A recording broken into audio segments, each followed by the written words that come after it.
Assalamualaikum warahmatullahi wabarakatuh. Kembali lagi ke channel saya, Entok Medan Channel. Halo, apa kabar sahabat peternak entok seluruh Indonesia? Apa kabar semuanya? Agar channel ini semakin maju dan berkembang, jangan lupa di like, komen, dan subscribe video ini. Oke teman-teman sekalian, kali ini channel Entok Medan akan membawakan judul tentang cara bagaimana indukan entok cepat bertelur setelah menetaskan anakan entok. Jadi teman-teman sekalian, banyak sekali yang mengeluh, kenapa ya indukan saya terlalu lama sekali untuk bertelur kembali setelah menetaskan anakan entok. Biasanya kawan-kawan sekalian, jika teman-teman sekalian itu menetaskan anakan entok, biasakan jangan sampai indukan entok ini turun dari petarangannya. Kenapa tidak boleh turun dari petarangannya? Kalau indukan itu sudah berturun dari petarangannya dan membawa anakannya itu turun sampai keluar di area kandang kita, maka pada saat kita ambil anakannya itu, indukannya bisa stres kawan-kawan sekalian. Jadi jangan sekali-sekali mengambil anakan entok beserta indukannya jika sudah keluar dari tarangan ataupun sudah menetas semua anakannya, ia keluar. Maka kalau kawan-kawan sekalian itu mengambil anakannya, maka indukannya bisa stres kawan-kawan sekalian. Dia kebingungan mencari anakannya, ribut, maka lama-kelamaan badannya bisa kurus kawan-kawan sekalian. Itu yang menyebabkan indukan tadi lama pulih dari proses pengeraman tadi. Sudah dia pengeraman lebih kurang 34 hari kawan-kawan sekalian, dan kita ambil pula anakannya, maka ia akan cepat stres. Caranya biar indukan tadi cepat bertelur, yang pertama kawan-kawan sekalian itu, pada saat menetas telur entok itu, misalnya ada 5 lah sudah menetas di satu tarangan itu, kita ambil saja kawan-kawan sekalian, kita ambil 5 ekor. Nanti besoknya, atau kan biasanya nggak satu hari itu dia netas semua, bisa jarak waktu 2 hari itu kawan-kawan sekalian. Nah besoknya kita ambil lagi semua, contohnya 5 tadi hari pertama, hari kedua 8, ataupun hari kedua 10 ekor dia memang menetasnya, anakannya bisa sampai 15 ekor kan kawan-kawan sekalian. Itu langsung diambil saja sebelum indukan entoknya tadi turun dari petarangannya. Tujuannya agar indukan tadi tidak stres.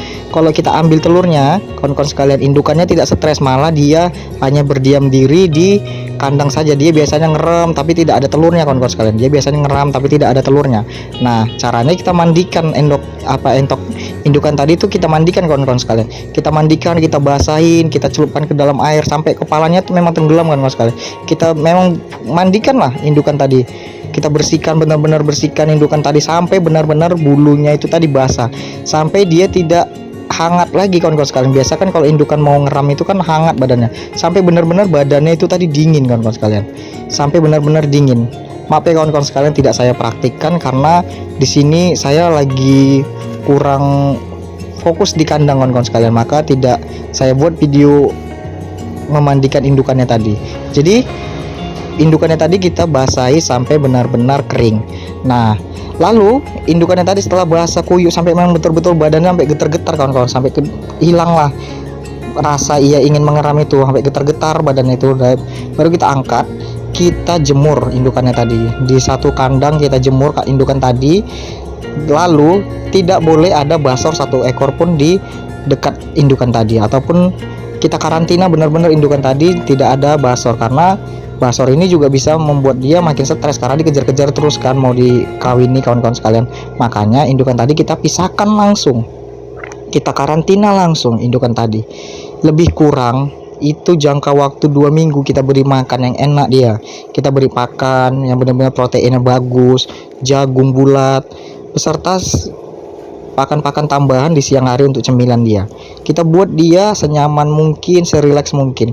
Maka kawan-kawan sekalian, jika badannya tadi sudah mulai isi kembali dalam jangka waktu 2 minggu, kita satukan lagi kembali pada basor-basor, maka indukan tadi ini akan cepat bertelur kembali teman-teman sekalian. Karena karena entok ini tidak seperti ayam kawan-kawan sekalian.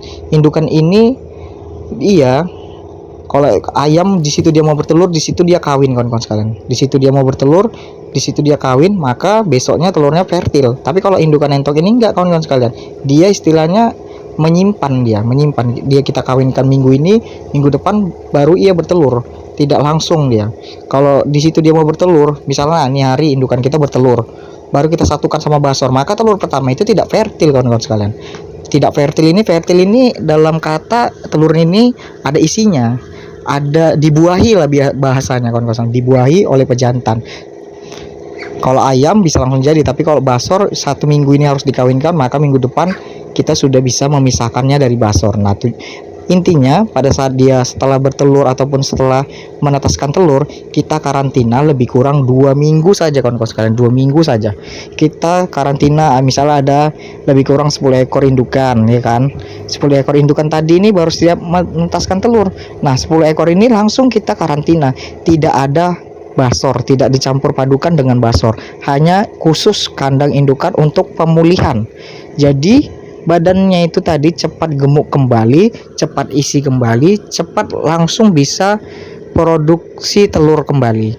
Nah, cara kedua biar supaya lebih cepat lagi bertelurnya, indukan ini pada saat mengeram itu kita tidak boleh campurkan dengan basor. Misalnya tempat mengeramnya ada kan kawan-kawan sekalian, misalnya ada 20 ekor yang mengeram.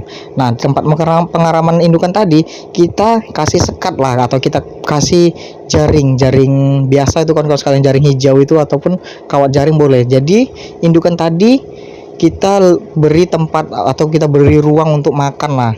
Di luarnya itu lebih kurang 2 meteran. Jadi tidak campur dengan basor, dia fokus ngeram, kalau lapar makan minum, fokusnya gitu aja kawan-kawan kita buat, tidak campur dengan basor.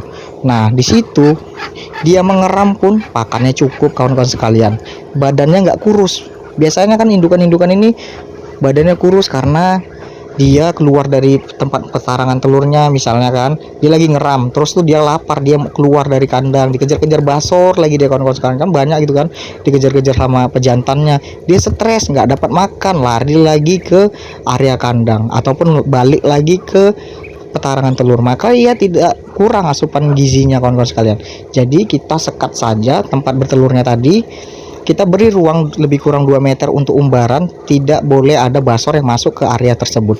Karena juga kalau tempatnya kita buat steril seperti itu, maka proses penetasannya juga semakin meningkat tinggi kawan-kawan sekalian. Biasanya hanya 80% yang menetas, ini mencapai 95% menetas. Karena kalau entok bertelur itu ataupun mengeram itu, intinya dia harus benar-benar rileks dan nyaman sama area kandangnya. Jangan sampai indukan kita stres.